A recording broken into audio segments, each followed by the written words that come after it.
If SharePoint is so great, why does Fresh exist? Or why do things like Fresh exist? When we think about SharePoint as a kind of service that we build our product on, SharePoint is a lot of things. It can be an intranet. It can be a document management system. It can be a knowledge management system. There's a lot of things that it can do. And I guess Microsoft's aim for SharePoint is that it can be anything to anyone, ultimately. It's a content management platform. You can store anything that you like in it. You can access that in a range of different ways in SharePoint directly, Teams, mobile, whatever it is, you can find it however you like. And I guess, what that comes with when you think about SharePoint in the context of the rest of Microsoft 365 is, the scale of the engineering challenge there is pretty significant.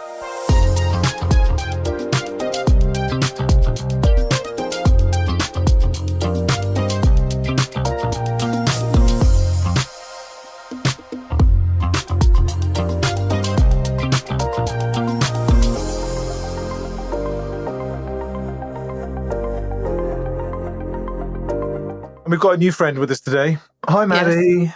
Hi. So the thing that we were going to talk about today was if SharePoint is so great, why does Fresh exist? Or why do things like Fresh exist if we were going to try and maintain some level of independence, which obviously we don't have to because it's our thing.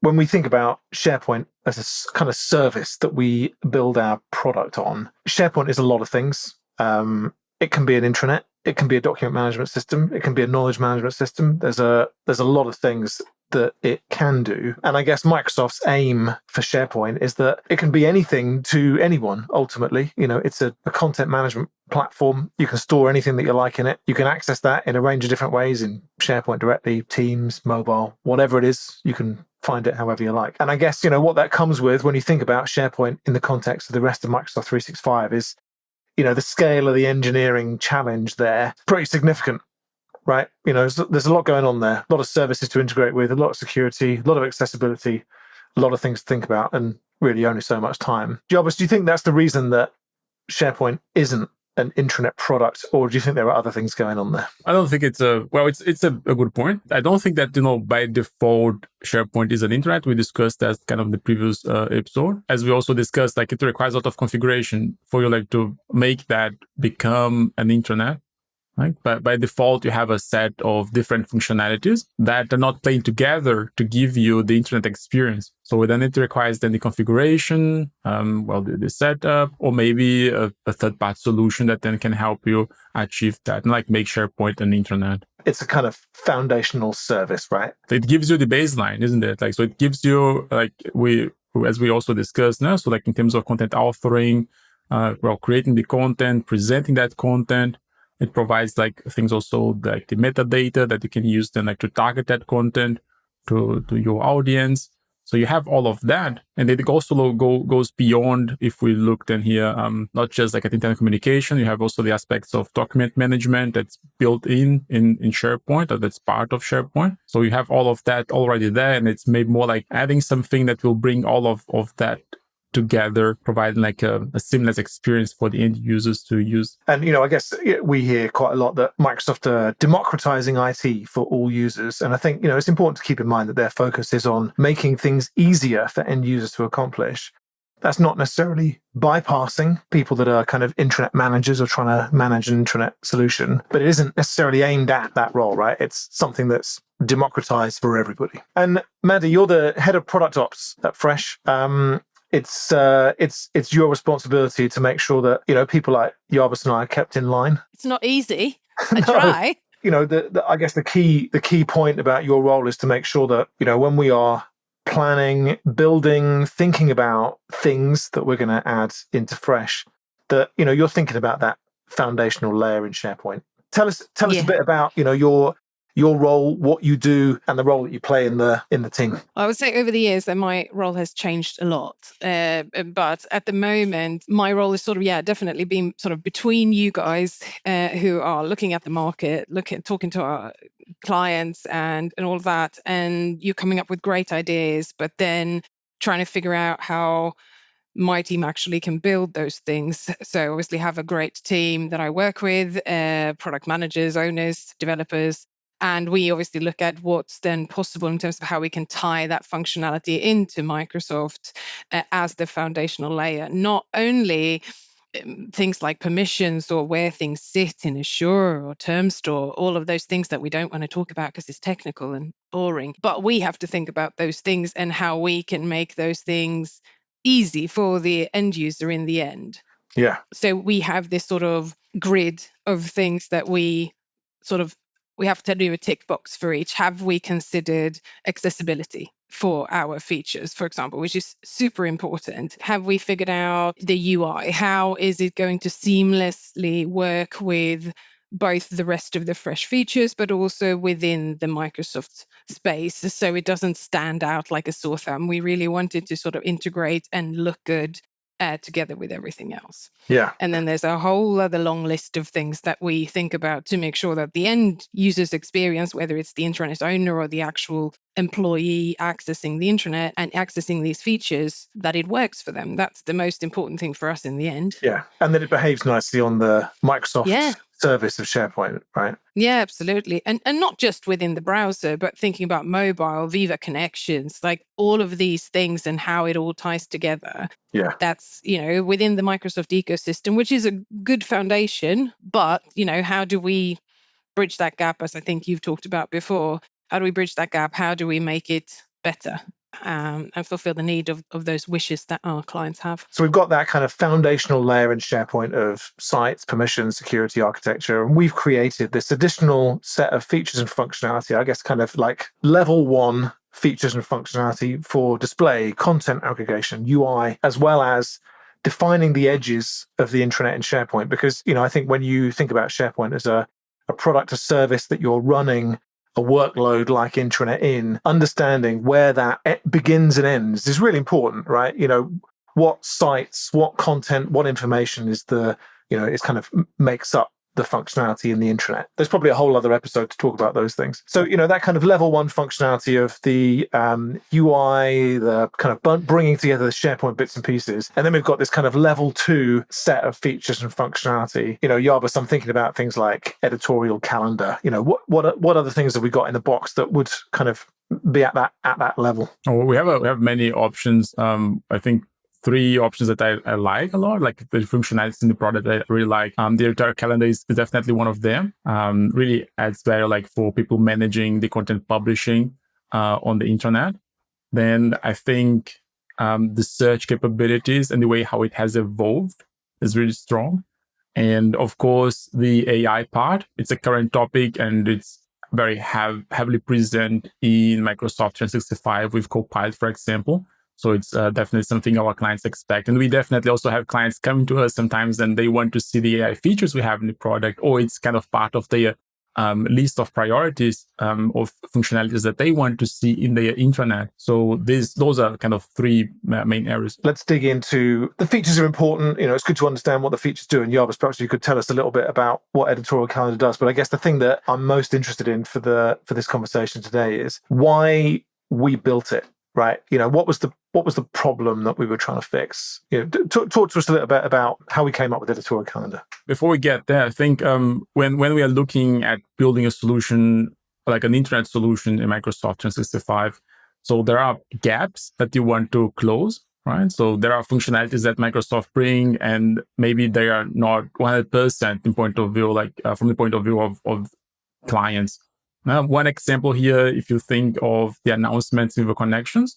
So those announcements, they just exist within Viva Connections, but there are clients also that they want to see that Viva Connection announcements available on the internet. So this is a kind of closing a gap, right? And then you have the features that where we implement maybe an entire concept, a complete like new use case within the intranet.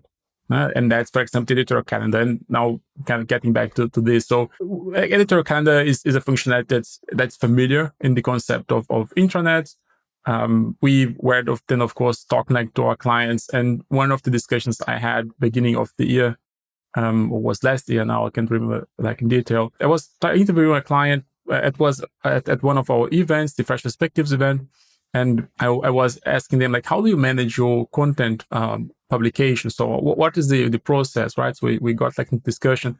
And then she told me, well, we are using Excel to organize all of the content we have for publishing, right? So like from the draft, until like the publishing, and then afterwards like to see how the content's performing. So they were maintaining all of that information on an Excel document, which, it's a lot of manual work. And if you are, of course, if you are used to that, then you might find that it's a solution that works. But there are definitely like other ways of and so making that happen. managing in Excel and then updating SharePoint separately. So kind of effectively kind of doing bits of the job twice. Exactly. So of course, then all of the creation work happens in SharePoint, like creating the news post, and you have to maybe many people work on that, scheduling when that will get published, but then at the same time, then also going back to the Excel document and maintain that information there as well. So it will be in sync. It's a lot of extra work that's required.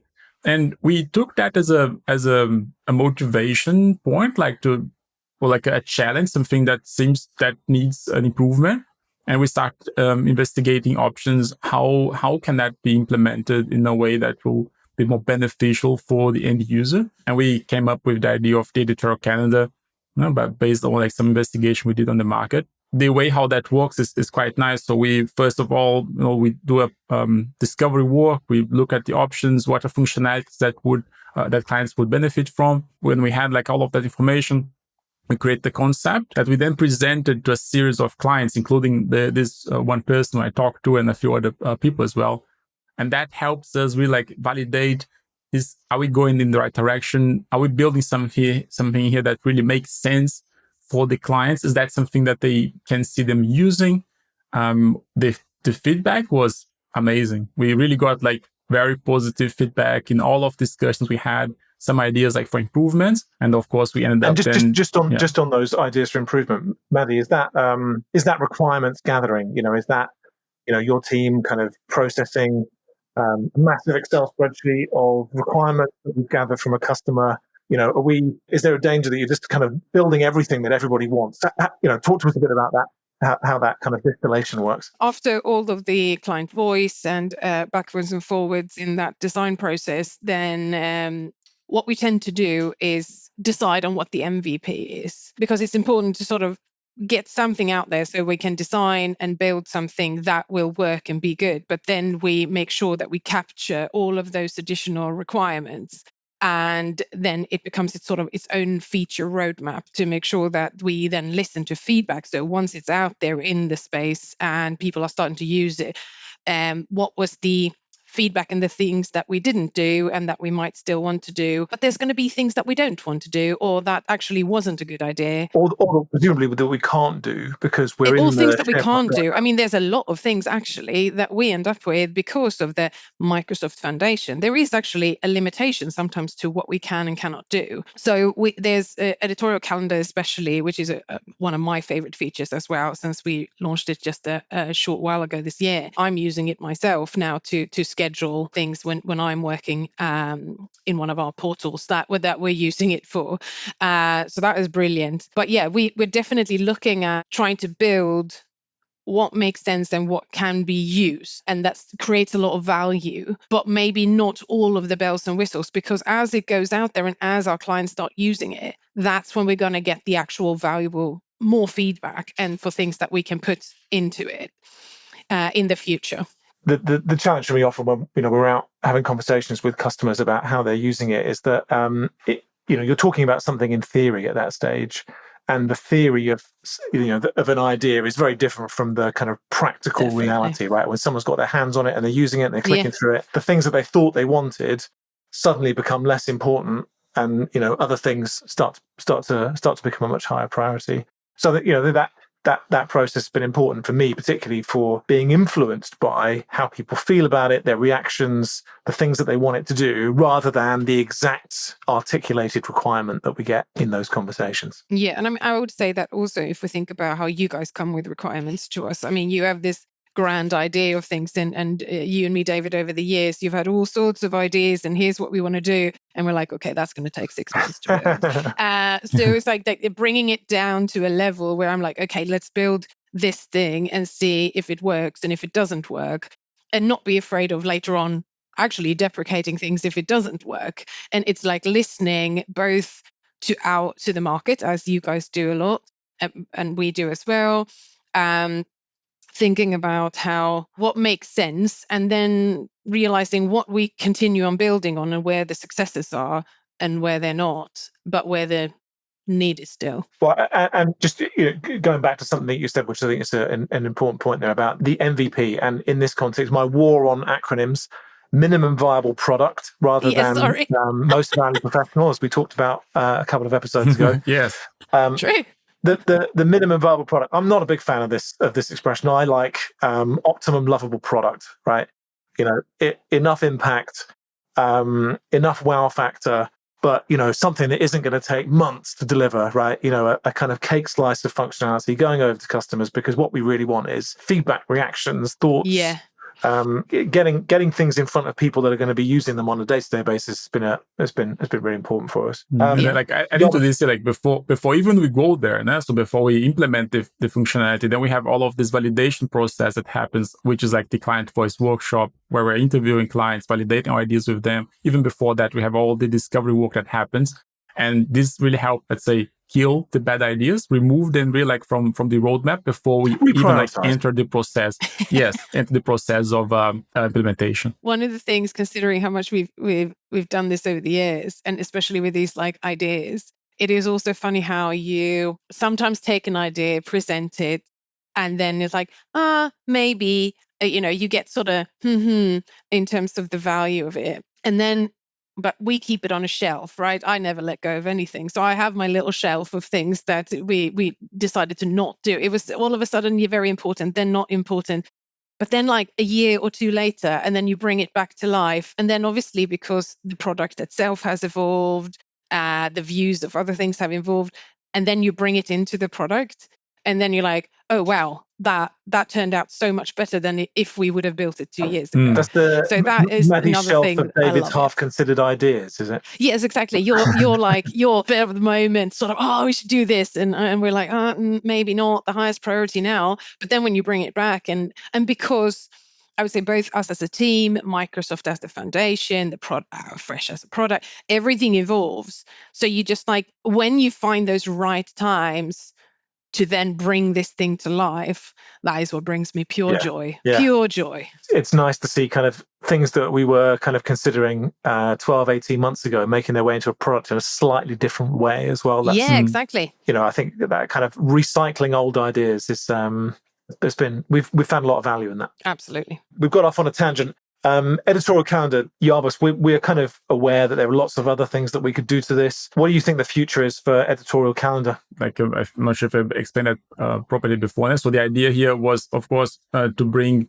because the way how it works in SharePoint, so you are creating your content in multiple site collections in multiple places.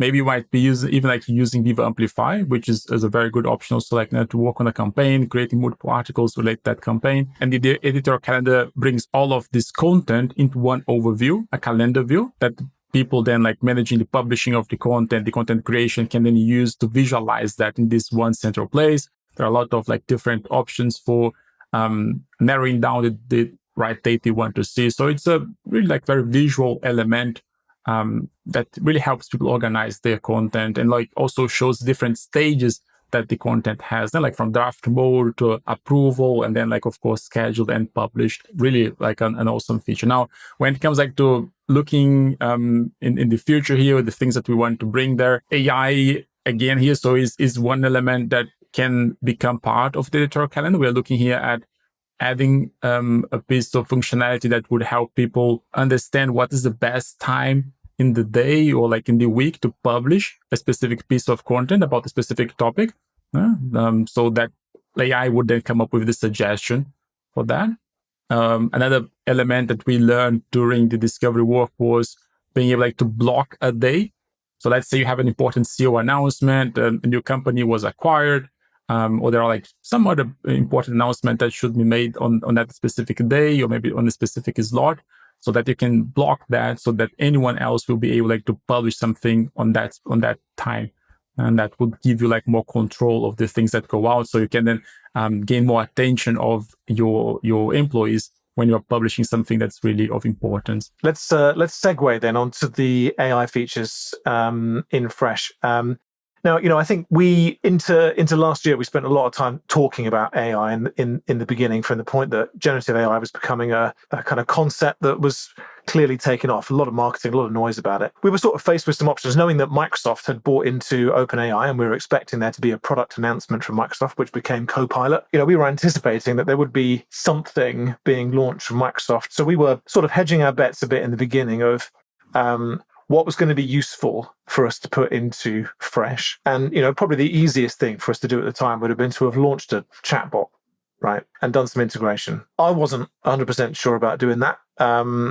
Do you think in retrospect, Jarbas, that was a good or a bad idea? I like the direction we took with all of the AI concept. We operate in SharePoint, right, with Fresh. So I think there are a few things we don't necessarily need, especially, of course, knowing that Copilot also exists. So the concept of the chatbot entirely providing kind of a ChatGPT experience or Copilot experience within SharePoint maybe doesn't feel like very correct there, because you can already achieve that, well, with ChatGPT, for example, or with Copilot if you buy the licenses. Well, there is also the free Copilot, right, that sits in the browser. I may be using the wrong name for that thing now, but that if you want to use a ChatGPT service that is in the available without a Copilot license, there are Microsoft options, aren't there? So then getting back to the idea of the chatbot. So we didn't want just to have another chatbot. One thing that we didn't want to have was another AI element that will generate content for you, right? Because as you mentioned, there are so many options that you can use today for that already,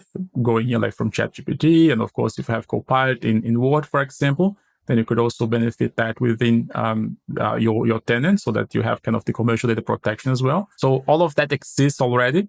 And we thought, so let's not go that direction and focus more on specific use cases within the intranet that employees can benefit from. Maddie, in the sort of early days of building that functionality, I think it's probably fair to say that we didn't really know what it was that we were trying to build. It was quite an experimental time, wasn't it? We had some sort of ideas about incorporating AI into search. We had a couple of other things that we were sort of trialing, and I think it was a while before we settled on the functionality that we've now got in the box, wasn't it?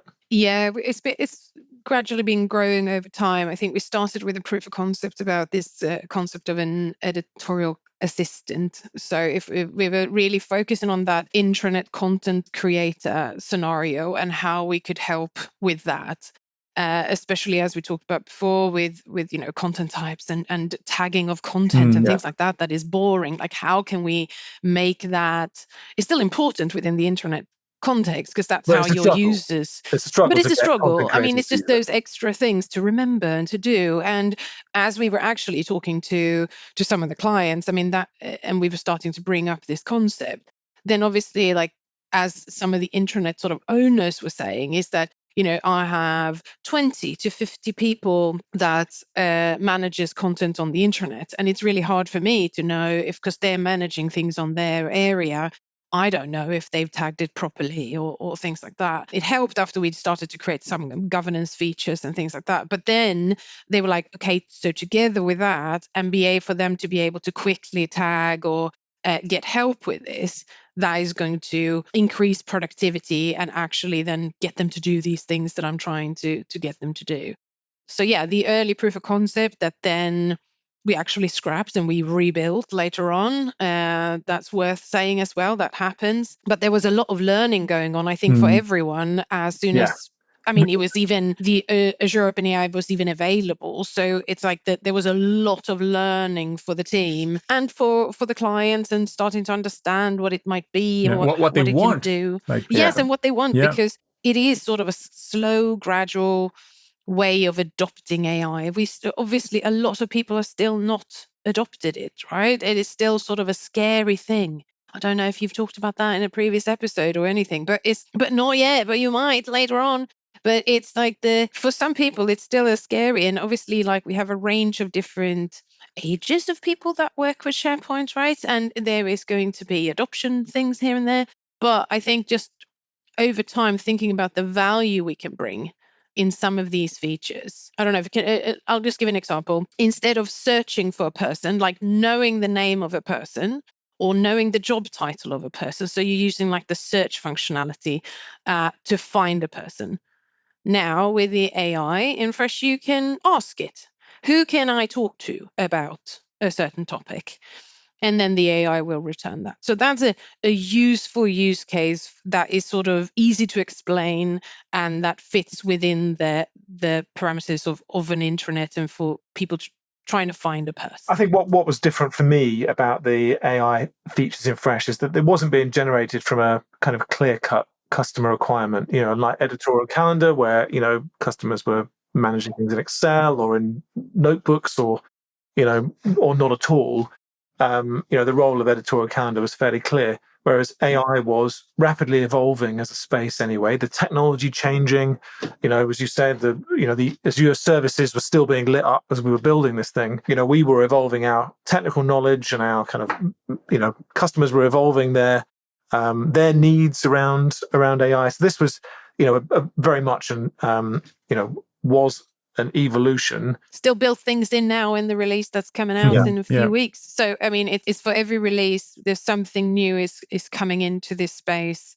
Not our sole focus, but it is sort of there now as a constant within, because I don't think it's good either, because as you said, David, that there is like things are happening in the market. Copilot is doing things. The actual sort of back end of what you can use to create these sort of AI services, that's evolving all the time.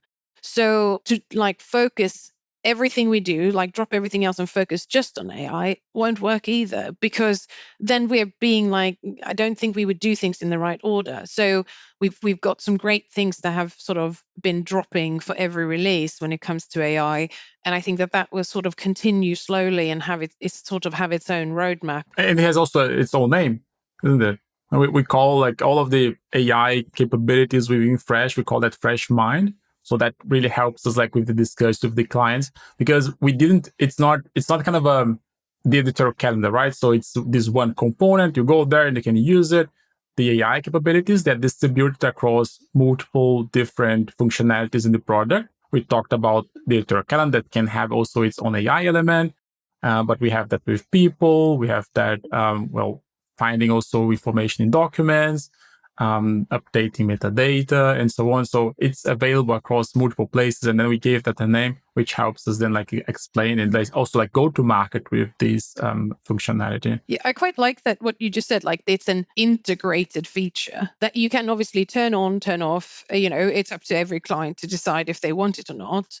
But I like that it's sort of an integrated feature that pops up in different places. It's not a new product line. You haven't got to train anybody rather than an isolated feature. I'm really glad we didn't build specific features that are like just on its own in a little silo, but it is like this, what you already had, you can just enable it once you've decided to have it. So I think it's good. As you said, so you are looking like for a person, right? So then you are already going like to a people directory to find people. Now you have an AI element that helps you find people then, and with the power of AI. And also it's the scope. It's because we were talking about chatbots. So if you would have the chatbot, it would be maybe like open. It would allow you like to ask anything. So in that case, AI is just there to help you find people, and that's its task. And if you go like beyond that, it will tell you, sorry, I'm not here like to help you with other things. So the future of AI in Fresh, I think we'll continue to weave it into bits and pieces of the product and functionality. We're also exploring integration with Copilot. That feels like a kind of natural step for us to take, given that data's in SharePoint, Microsoft 365. We are, as Advania, as the kind of parent business of Fresh, we're seeing a lot of take up and adoption of Copilot as a service. That feels like a sort of natural next step for us to take as well. We are constantly like brainstorming like different ways how we can integrate more or do more with AI, because there are more capabilities, also more options that you can explore within Azure OpenAI, which is kind of the foundation for all of the things we do in FreshMind. But also then, of course, with Copilot. So as you mentioned, we are exploring right now a Copilot agent that you can then use to ask scoped questions for like a given context. The context is the data on your intranet, and we'll being able to ask things like, what are the latest news? What tools do we have like for some like maybe voice communication, and so on. So being able to ask specific questions using a Copilot agent, also Copilot plugins. And I don't think we have kind of a limit of things that we can do. So we are really very open and trying to do as much as it makes sense. Well, before Jarbas slips fully into sales pitch, let's move on to talk about. It's especially Copilot thing is quite exciting. It's very new, and we have that going on right now. It's hard not to talk about that. Maybe there's an important point there as well, though, right? That because it's an exciting area, right? And we are technologists. We're maybe I'm excluding you, Maddie, from this. We're a bunch of nerds as well. That it can be very tempting to kind of disappear into the technology, right? And I think the value of going out and talking to customers about this stuff is that sometimes we're surprised about the reaction that we get to some of the things. We're really excited about something, but we can't find that same level of excitement from a customer, and that's been a really grounding experience for me, particularly to get to use as a kind of gauge of how important is this actually. No, I agree. Okay, let's move on to search then. So I think this is again a kind of different, a slightly different one again, because many years ago, Maddie, we had a search component that we created, which we now affectionately term as V3 Search. Legacy, yeah. Well, that's one word. Don't want to think about it again. Yeah, there are other words that are probably slightly less polite to use on a permanent recording. Not going to do that today. And but I think this was an area that we sort of at the time it was tough, right? I think we'd identified that there was a problem that we wanted to fix, right? Search in SharePoint for intranets was tough. When you're using the enterprise search features at the top of the bar and you're in the intranet and you're getting presented with content and results from all across Microsoft 365. And if you've got, oversharing or permissions, that experience is going to be pretty grim for an end user. So, that was the problem that we were trying to solve. And I think, what we did was we set about it in a pretty ham-fisted way, really. And we created something that, we put in the product. We had some, I think it's probably fair to say, fairly negative feedback from everybody that saw it. I think that, there was some people started using it. I remember because there was, I think this was back in 2020 or something. Yeah, it was pre-COVID for sure. Or around beginning of the pandemic. Yeah, exactly. So I remember very clearly talking to some of our clients and this need for something that they wanted, just a good intranet search. Like intranet is where we have the content that we want our employees to read and to see and, to find. But when they use the Microsoft search, they get everything. This was before Microsoft rolled out the verticals, but they still never really 100% worked at that point. Anyway. And I remember a conversation. Well, it didn't work was for us, I guess. No, exactly. It didn't work properly to sort of limit to within these 10 site collections or whatever, to find that scope. So anyway, we had some good, obviously good web parts that the clients were liking, but it was one for pages, one for documents, one for alerts, one for events, etc. And they were like, okay, so can we create something on the page so I can search up here, and then all of the other web parts would listen to that one search box instead of searching in each of them. So that's how the conversation started.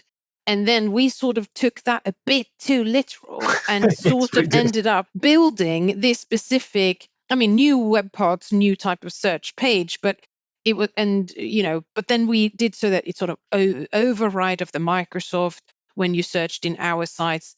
And then it sort of worked, but you could literally have on different sites, different search experiences.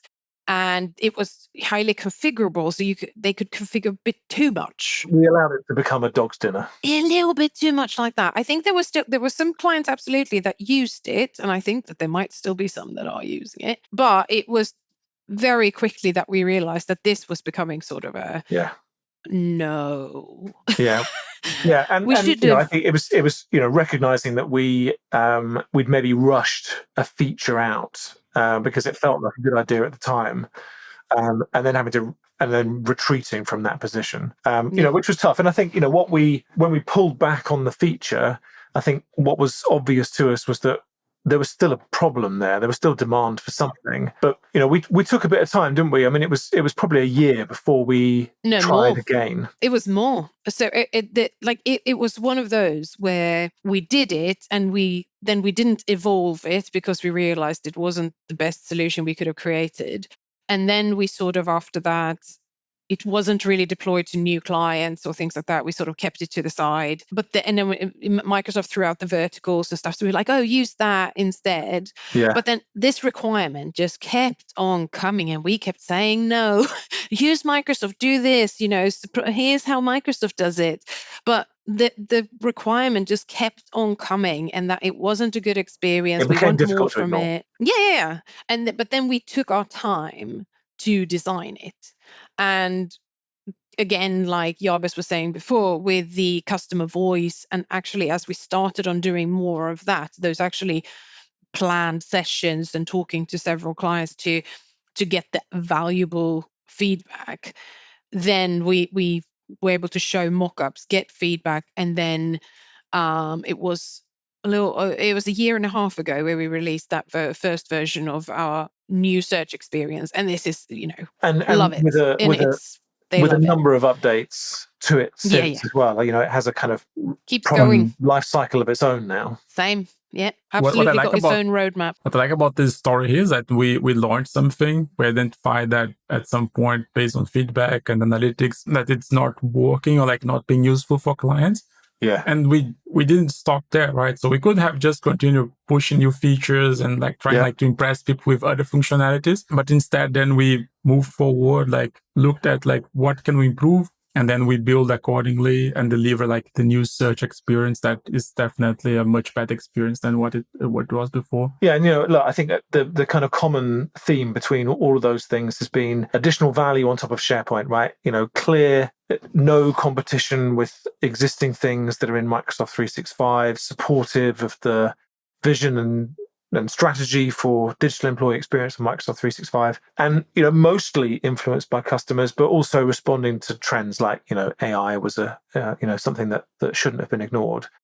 And I guess we've had best results where we've validated with customers. It sounds stupid to say it out loud almost, but actually putting this stuff in front of people that are going to use it and say, what do you think? What's your reaction?